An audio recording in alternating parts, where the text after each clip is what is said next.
talking about the directions in which the country is likely to go, whether you're doing that from a political point of view, from a rule of law point of view, from a social justice point of view, that conversation continues. And moving on into some of the things that we talk about, that we must talk about, is where the country is going in terms of debt, in terms of the economy. The most recently released report talks about the economy and what it looks like. The numbers definitely do not lie, and what wages are looking like for the first time in 6 years, and how we're talking about a slow growth. All of this against debt. And that conversation we now push into this hour with political economist Billow Kerrow. He's here with us in the studio this morning in the hot seat. Good morning, Billow. Morning. How are you doing? Not bad. Not bad? The numbers are not looking good, definitely. But we're going to go into some of that conversation today and, of course, look at debt and the odious debt. And is it actually odious debt? But then that vis-a-vis now how development is not functioning in the country at the moment based on the numbers released by government. We have a couple of questions to ask. Before we do that, Dennis has taken us to Equatorial Guinea this week, actually. Yeah, and it is the only country in the continent that speaks Spanish. So, but that notwithstanding, they also speak French and Portuguese. So, in terms on the diplomatic levels, the citizens of the country are highly revered because of the ability to speak different languages. But that notwithstanding, it's a country as well that is rich in oil. But it's another African story. Goes outside, then buy it back expensively. But what carries the day, rather the country, is the fact that they've had the same president for 47 years. Wow. Talk about democracy. But let's go to the proverb. The moon does not fight the darkness, it simply shines. How would you interpret it? The moon does not hide the darkness. Fight the darkness. Fight the darkness. It simply shines. Wow. Well, I think it's about facts or truth, let me put it this way, will always be there, you know. It may not always, you know, wipe out or block or remove the falsehoods, but the truth will always be there. And you know, well, this is what I think. Yeah, the truth will always be there, no matter what. No matter what happens. No matter what you do. Yeah. Well said. Indeed, well said. And the conversation that we're having tomorrow, it probably would. It is today, but the conversation that we'll probably be having tomorrow as well. There you go. Is that the numbers are looking quite painful at the moment. Yeah. We can talk about things, we can, aspire, you say what we feel, but that's where the phrase comes from, that the numbers will never lie to you.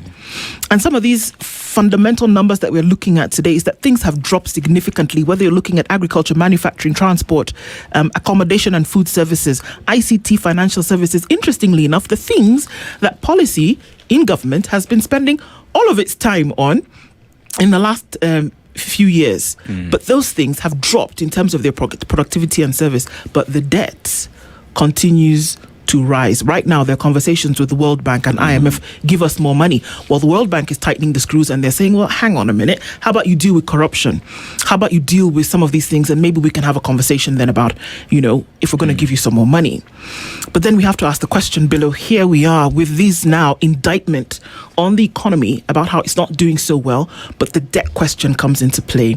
Are we balancing the two really, or is it really a downhill situation now?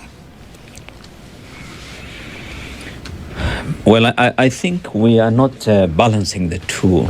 Let me put it this way. The debt is a financial obligation. Government needs money to run. To run means not necessarily addressing all issues that are necessary for growth of the economy. But to run means getting the government exists the way it has been. Pay the salaries, pay your bills, and do all those things that need to be done, as a government, as an institution. But the economy for it to grow, there are a lot of other factors. It's not just about the government money. It's not about simply having some budget. I think it's more important about the policies that the government pursues. Some of those policies significantly are about creating a conducive environment for the economy to grow. That means the businesses and the people and the institutions and the all aspects of the of society. It requires certain environment for them to be able to do the activity so they can grow the economy. If those policies that govern the government do not encourage or provide that conducive environment, then you'll find the growth in the economy will be affected. That's one. Two, the growth in the economy can also be affected by external relations. External shocks could be, can play a factor. But I think those are the two main determinants. But so necessarily, the money that I borrow necessarily will not, if the government is borrowing, it doesn't correlate directly to an increase in the growth of the economy. No, that correlation is not necessarily there. Yep. Okay. The 12.4 trillion shilling debt that Kenya has at the moment is a combination of external and internal debts. The debt portfolio for internal debt is probably what is more worrying to the economy, because local banks should actually be in a position to provide credit that would essentially run the economy through SMEs. That's what should be the preserve. That's how it has happened for a lot of countries around the world.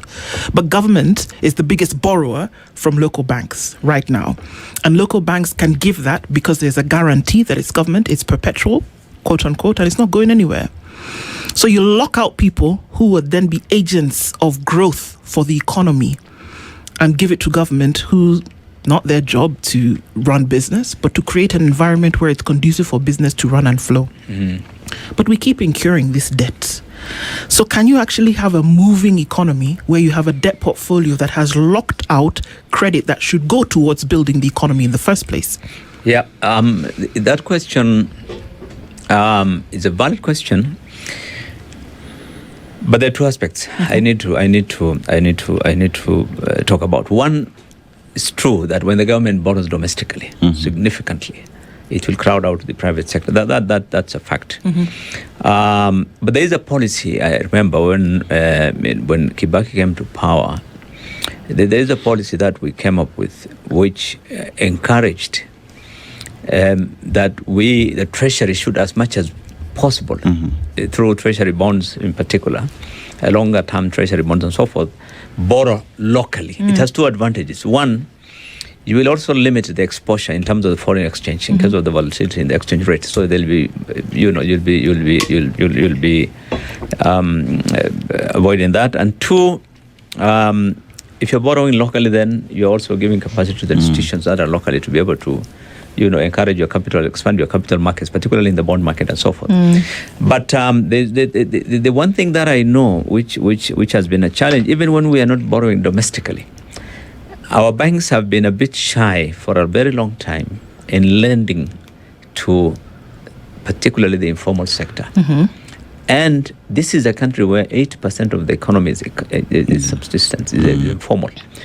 And for you, if you're in agriculture, for example, or if you are in the formal sector, small and medium-sized enterprise, for you to access credit has always been a big challenge. And in fact, I have personally been insisting for a long time that this is one of the failures of the central bank as a regulator, that they have always focused on regulatory aspects, but they have not been focusing on facilitating the access of credit to the economy. There are countries where for you to run a bank, for you to be licensed, a certain percentage of your money, your loans must go to agriculture, a certain percentage of your loan must go to SMEs.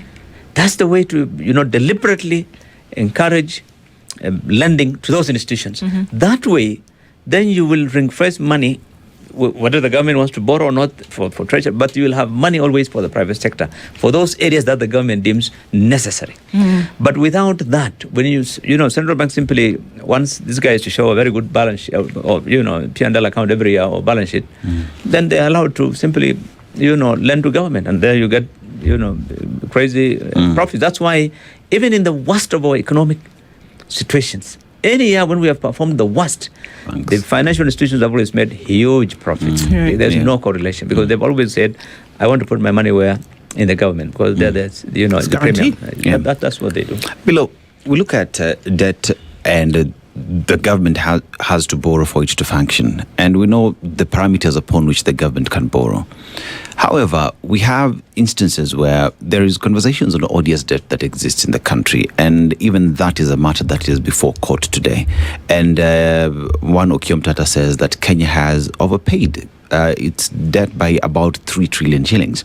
Now, as we talk about odious debt in the country, what are the realities or facts around existence of odious debt, reading together with the Eurobond that did not even follow the process into going to the consolidated account?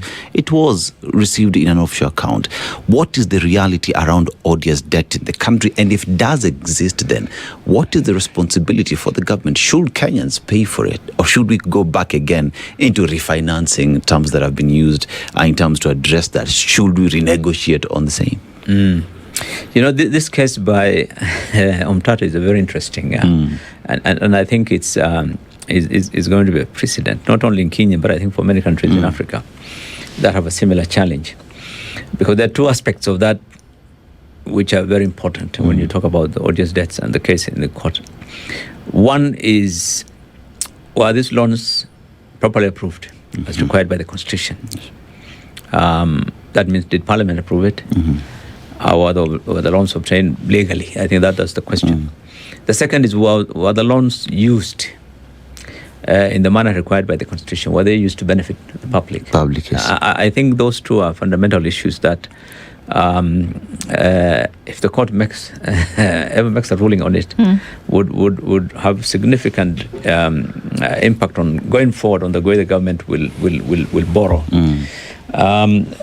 I have seen the government's, arguments that, look, there's an audit going on and the courts should wait for the audit. But let me tell you, we've been asking for this audit for many years. Yes.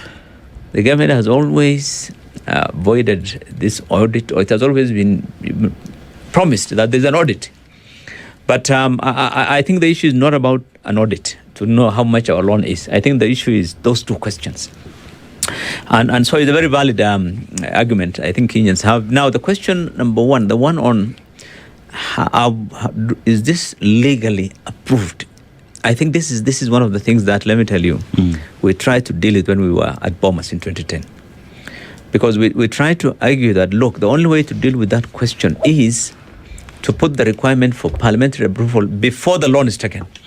So that Treasury must seek approval for the facility prior to signing on the. But now I think, with the influence of government and so on, eventually the Constitution was done, the final that we have now, that was thrown out. And I think what happens now is that Treasury is simply required to submit a report every year on the loans it has borrowed and the terms of those loans and so forth and so forth and so forth. So it's after the fact simply informing Parliament, and that, I think that is where where the weakness is really in our situation. But there's no doubt that their questions have been raised and loudly and in public on some of the loans that have been taken. And a good example is the one you mentioned on the Eurobonds, a few years ago. Because the Constitution, let me tell you, there's two aspects of the Constitution that has been always ignored of the Public Finance Management Act. One, the fiscal procedures, the fiscal rules that are required. Loans must be borrowed to finance development. This is very clear in law. Yes. Two, development must not be less than 30% of our budget. Both rules are often ignored by Parliament. By Treasury consistently, and there's been no pushback by Parliament really, and I think that is where the issue is. So that even last year, if you look at what IAS published the other day, even last year, 2024-25, only 70% of the money that has been borrowed has been used for development. So that means about 30% of it was actually used for consumption. And this is where the issue is. That's why in the Eurobond then, government had a very difficult time trying to explain what happened to that $2 billion. Yes. Where? Just show us. Used it fine, but where did you use it? Which road and where? Which activity? Which program or which project? The fact remains that most of these loans are used to finance the budget. And once you're told it's budget support, then it simply means it can be used for recurrent expenditure also. And that's where the challenge is. The lender has no obligation to you and me or to our representatives in Parliament. The lender simply has an obligation to whoever signs the dotted lines. This is the Treasury. That's one of the challenges. This is why IMF is now seeking immunity to get out of that case, and quite likely they will.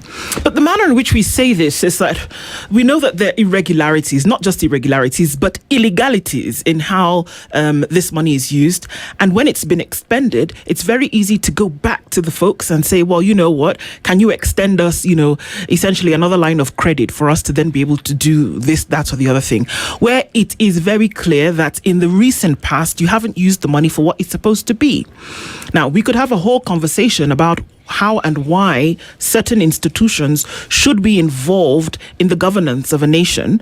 We can talk about they should actually be put on notice to refuse some of these bids when they come back, where somebody goes and sits in DC and says, can we have some more money? But the truth of the matter, and I think it's in the public, Parliament sits at a place where it's supposed to say, sorry, you're not allowed to borrow except for this purpose. Now, have you borrowed in the past? Yes. You should be able to show us how you used the money, and if it didn't go towards development, where did it go, and who's responsible for that debacle? That never happens. And so we have debt upon debt upon debt. Many have argued that for the fact that it was taken to do something outside of development, and that in some cases never did reach the consolidated account, because folks have gone and they've done the through the alley to the end of the rabbit hole work and said that because money does leave a trail, there is no trail to show that some of this money ever ended up in Kenya. Now, based on those things, is this debt odious or not? Well, I think there is no doubt once this case is properly, executed by the court, and based on the evidence that they will be providing, there's no doubt that there are loans, there are facilities that will fall into that category I've mentioned. That there'll be no evidence probably to show that those loans actually ended up in the consolidated fund, or that they have been used in the manner in which they were required to be used, and so that is going to happen. That I know for a fact that for example, although the law, both the PFM and the Constitution do provide some, if you look at the language of the law, that there are expenses, and obligations, financial obligations attendant to borrowing. Or securing, facility or guarantees or any of the securities that are issued, all financial obligations attendant to that. That's what the Constitution says. And someone could argue on that and say, look, yes, we paid some fellows in New York. I borrowed $2 billion, but I paid $500 million for some consultants. They would argue that based on that. So it's going to be that's what I'm saying, in that case. It's important that it comes before the court, so that then it comes out clearly. A precedent is set by the court on what constitutes a legal expenditure relating to loans, and whether we can actually spend that money out there before it comes into the consolidated fund. Because the reason why it has to come into the consolidated fund is so that it can be approved by Parliament. On the votes will be there, the appropriations will be there. But anything that happens outside the consolidated fund, then it becomes very difficult for Parliament to approve. And so you will. But we fall short of just saying it's illegal. It's illegal. It is illegal. That's basically what the language will be. Yeah. Yes. Yeah. Billow, I want to look at today. If I want to go get a facility from a bank, say it's to put up a house, right? There will be a discussion on how that is to happen. Phase 1, we're here, we'll give you this amount. Phase 2, phase 3, until you conclude. And one would assume that that is the same structure that the government would apply, in the sense that we want to borrow to build up, say, the expressway, and this is how much we need. And after being given that amount, then that fund, according to the PFM Act, would go specifically towards that project, right? Yeah. But when now we find that we took the loan, we have spent the money, but there is no expressway, how does that qualify to be legal expenditure where the money was spent for the purpose it was not meant for? Would that then automatically fall into an odious debt? Unless, of course, Treasury subsequently went to Parliament, which the Constitution somehow provides for it, and, argue that there are exceptional circumstances that have arisen for that facility or that to be redirected, loan to be, diverted to some other activity. They could say there was an emergency, there are, droughts, and the government had this crisis and that crisis, and that, if subject to approval, the thing with what makes all this legality thing very important is that you do not go through the due process, which requires you to get approval from Parliament. I think that is critical. But let me also say one thing, which from my experience, this thing about getting Parliament to approve is really quite technical, because the way Treasury submits its budget or debt papers to Parliament is so complicated and so technical that quite often I think members of Parliament would not even understand what is being submitted. So is that by design? Is it intentionally complicated so that you get fatigued even looking at the first set of tables, for example, and you say, you know what, at the end of the day, what's the sum? Can we afford it? Go ahead. Because there's no document. This is a facility from XYZ bank. This is what it's financing or no. Something like that would not come to you. This thing would be submitted in estimates, in financial estimates, quite often as an appendix. And you'll only see servicing of loans. And unless and I remember this when we had that Anglo leasing case in 2005. 18 different loans for 18 different projects, and everything was out there in the appendices down there, where they put the loans. In the estimates, it's all about how to spend money for buying papers and this and that, but you'll not see anything about the loans. You'll see about roads to be constructed, or you'll see about this or that, but you'll not see that this will be financed by this. But you'll find somewhere at the back there's movements on loans, very technical and complicated thing, which unless those people in Parliament, now they have a Parliamentary Budget Office, which should be able to give them that analysis. But that is the way they get these things done. And so, but there's no doubt, to answer your question, that there has to be an approval if there's a diversion. If there isn't, then it's an illegality. And the law provides, PFM Act provides specific penalties for accounting officers who are in breach of that law. Clearly, you don't. Let me tell you that if you look at PFM, there are so almost 30, 40 different penalties provided for people not complying with people in breach of the financial provisions. But rarely are they ever. When are they ever applied? Rarely. Because we're talking about the technicality of some of these things. If you spend money above your budget, even as an accounting officer or ministry, provisions are there very clearly in the PFM Act for you to be dealt with. But tell me which Treasury. The accounting officer is Treasury would take action on those guys. There's always that thing we call political expediency. That there's politics, there are parties, and this is at the end of the day, everything is about politics. I mean, Billow, if all these reports that you say come to Parliament, they come in technicalities, so difficult for people to comprehend. But then we have the committees that one would say have been clearly put in place and perhaps have individuals who understand what they're doing. So I would go to several committees, so Finance Committee, Budget, Peak and Park. These are committees that one would say would pick up on these issues and be able to advise Parliament or advise government on what exactly is happening.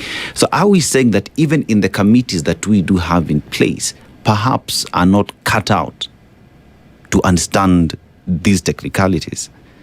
And is that by design as well? No, you're leaving out the elephant in the room. It's called politics. That committee is made of parties. So there'll be lobbying. Those who represent the ruling party today will want those things that the government, the executive, wants to be passed. It happens in every parliament, whether you're in Nairobi or in Washington. So that's where the argument will be. Everyone can see this loan is not necessary. It's not proper, but they have to get it passed because that's what the government of the day wants. So in committees, you'll find reports always have those political experience will be all factored in the report. That's why you find some people approving it, some people rejecting it. So the reports are always based on that, and that's why government is there to lobby always to get whatever they want approved. Okay. And so that is that's the key factor. Yes. Otherwise, it's sometimes not about knowledge. It's about the fact that politics, government, and I'll give you an example. Yeah. When we were having this SGR, it was debated extensively. There were people who didn't want it, but government used their members, in the committees and in Parliament to ensure. Remember the laptop? You remember the Galanacle? Every major project that the government wants done, they will lobby their team. In the same way that if you were to be appointed as a CS, they will lobby to get you approved, whether you qualify or not. Somehow you've seen the way that it's done. So there's the political aspect of it. That always plays out in committees and in the House. Are the loans that Kenya, let's say, have taken over the last couple of years and what is being negotiated at the moment necessary? Well, I think, if you ask me, they are not all necessary. They are not all necessary because when you look at our priorities, sometimes they are misplaced.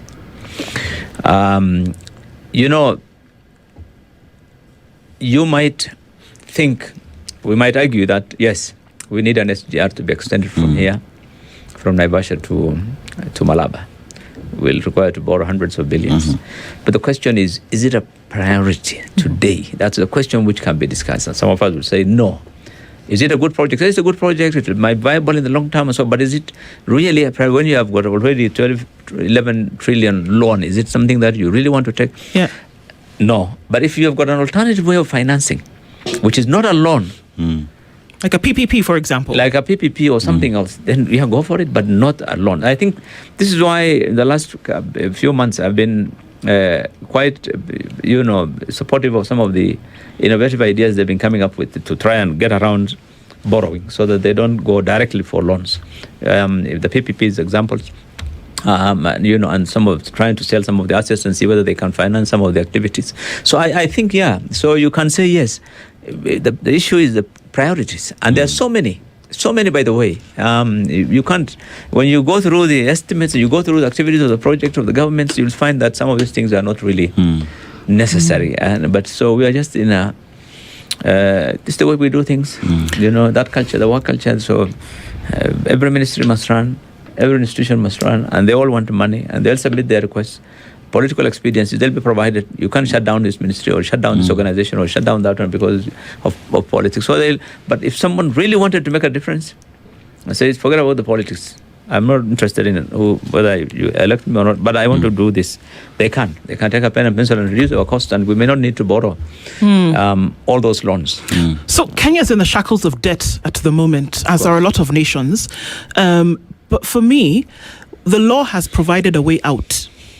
The law, just like you said, there's a PMF Act, there's the Constitution that says that there's certain ways in which you can save yourself from doing this. Number one, borrow for development, and let us actually see that development. But as you've painted the picture for us, that there are many technicalities at the legislative body that then make it difficult for them to handle it, whether it's lack of understanding, not really sure how to read those estimates or even know what they're all about, because the loan itself is in the back end of all of this. One would assume that when you're putting your member of parliament in office, that you would put somebody then who would be able to question and interrogate these things, because essentially that's why they're there.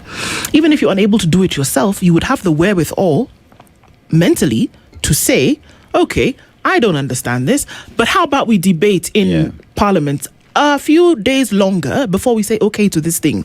If it means because you have access to researchers, it's one of the costs that Kenyans pay for. You have access to clerks, you have access to a budget office, like you said. Find out the information, make decisions based on information and not because of who you're politically aligned with. an election in this country was overturned. The results of the election was overturned based on a technicality, not on the results, not the numbers.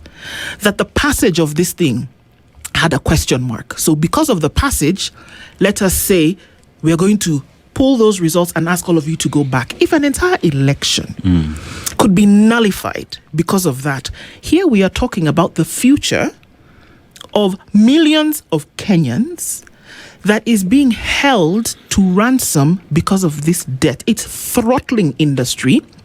It's throttling social growth and progression that you cannot do. Let's be honest. Look at the numbers. You cannot do anything today because of that debt question. 100 shillings, 70 is going towards the payment of debt. Sure. And we are saying that all of these things, overheads, recurrent expenditure, and future development must be handled by the remaining 30 shillings. It is impossible.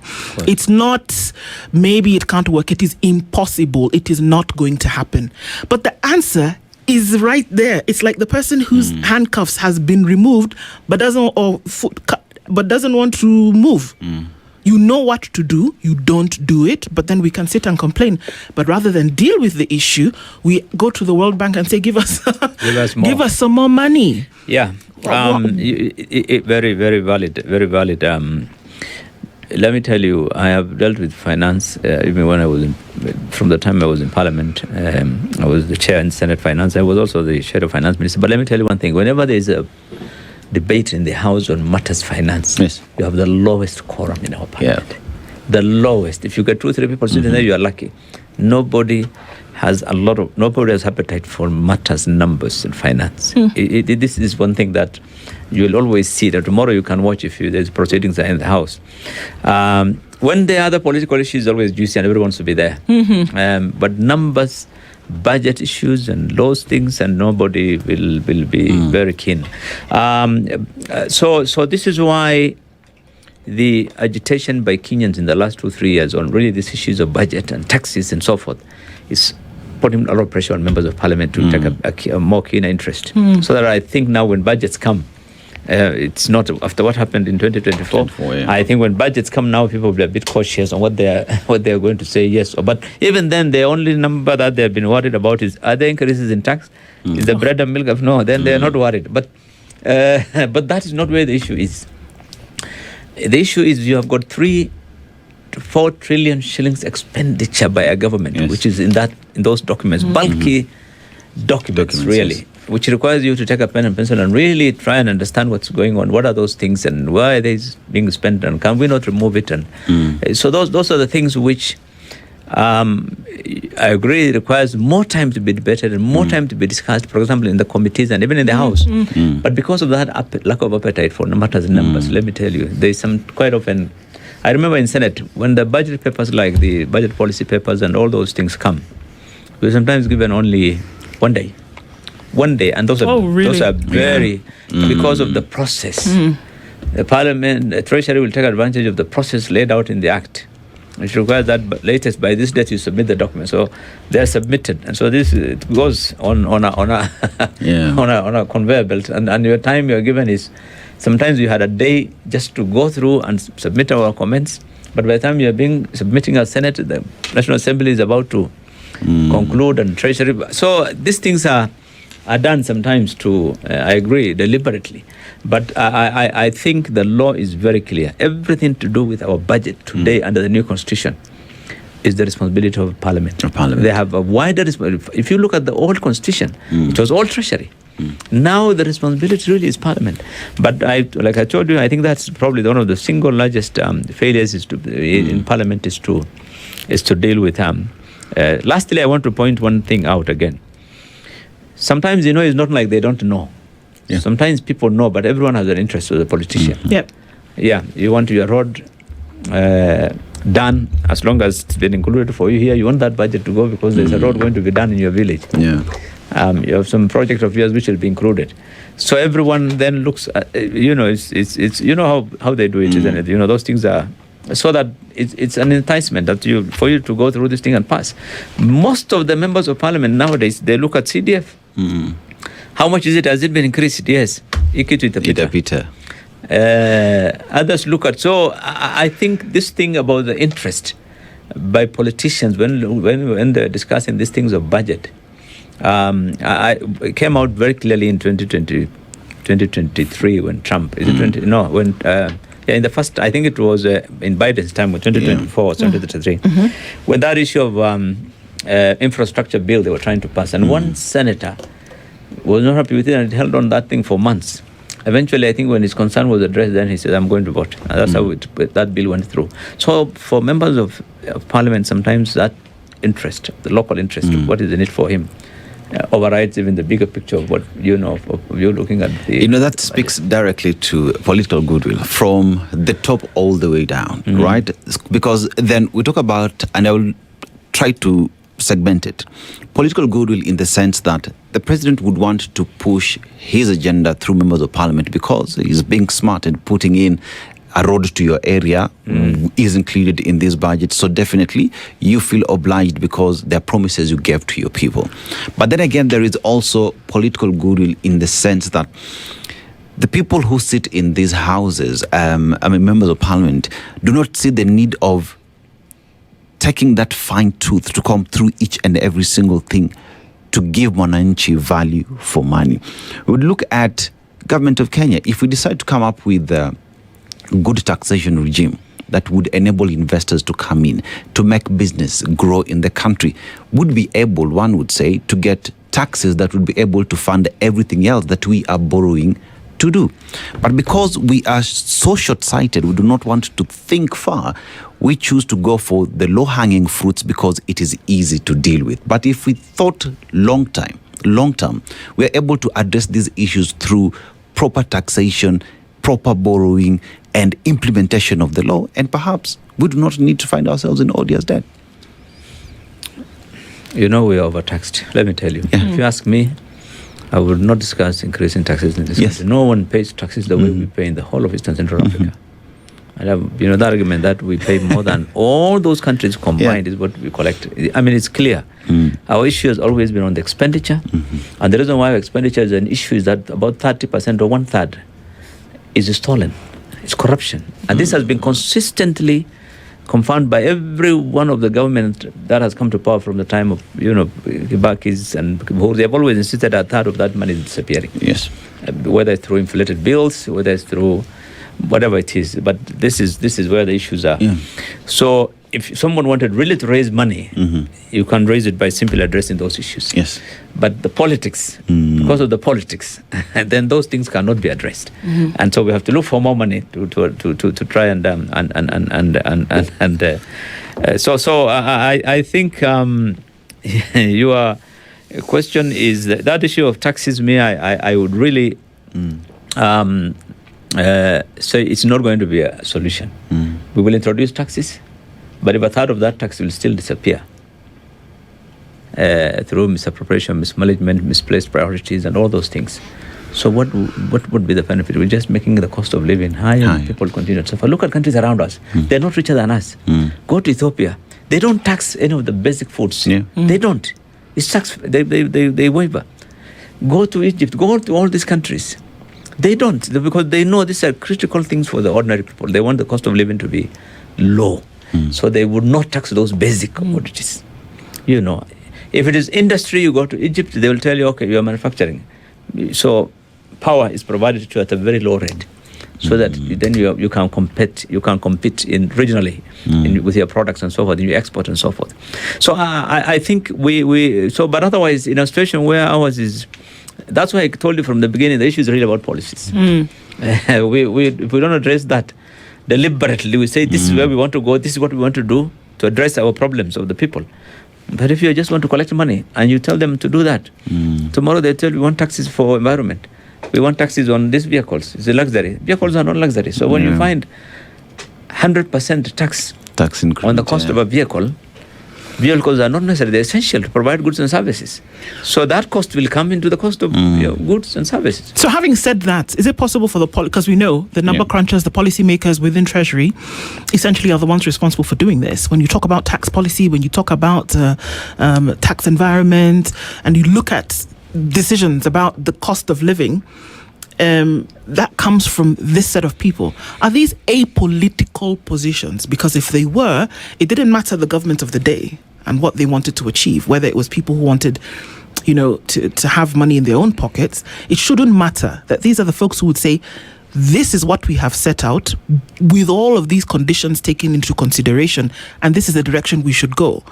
But what we do find, whether it is in Parliament, whether it is the number crunchers in Treasury, is that somebody who is leaning in a political position, in a certain political position, it is going to affect the policy decisions they make. Is it possible to have policy completely separated from politics? Not in a million years. Not possible. No. That's why elections are there, so that every government that comes to power has own policies. They tell you manifesto, political manifesto. Those are the things which end up as being government policies for the period you are in power. But there's no doubt that you can have a long term. In the past, what used to happen, I think I mentioned this last time I was here, they had Ministry of Economic Planning. So that the planning period is a wider horizon. It goes that 20, 30 years. So that then the policies that every government comes in would be in line with that long-term blueprint for development of the economy and so forth. But what has happened over the years is that everything seems to be short-term based on the manifesto for that particular party. I have promised Hustler Fund, I must provide X amount of billions for this. We promise this, we must go through that better arrangement, So that's where it is possible, but if only is that political goodwill to remain committed to a longer term, economic policy for the purpose of the country, not about the politics of the party, of the party and survival and and those things. But that has been our single largest because and also our type of politics. Yes, I've always asked people, be very careful if you compare what's happening, say, in Ethiopia or any of these countries, compare with Kenya. No, look at 3 Ps. The people are different. The politics is different. The policies are different. You can only compare those things when you look at all those things, because our political system, for example, is different. The government wants to do this, they're told, no, I can go to a court in Mandera and stop that road to that infrastructure, that railway to Malaba. I'm in Mandera, in a court in Mandera. I can do that. You can't do that in most of these countries. You can't, so the people are also different. The way people are paid. Look at some of these countries, you'll be surprised. They're completely, but there's no doubt that we need to change. I mean, the mere I see a situation where we just dig in the hole, and we're getting in. And simply what governments do is just kick the can down the road for the next guys to worry about. And this is not going to be good for us, I think. Unfortunately. The reasons why we have this conversation is to make some of these realities plain and clear. That it is obvious that Kenya is in a state of illegality when it comes to its debts. Yes. And we can try to paint it or call it something else, but it's an illegal state of My things. advice to you is talk to members of parliament particularly, because they need to be the ones who need to say, yellow card, red card to the government, say, no, we can't do this. We can't do this. We can't do this. And and that's where the weak link is really today in the institutions of the courts can only, delay projects by saying we've stopped. But really, it's parliament where you can say, no. Don't do this. Let's get another alternative. Indeed. Yeah. Political economist Billow Kerrow has been here with us, opening the lid on some of these things today. Thank you for joining us in this conversation today, as always. This is the Situation Room, the only way to start your day.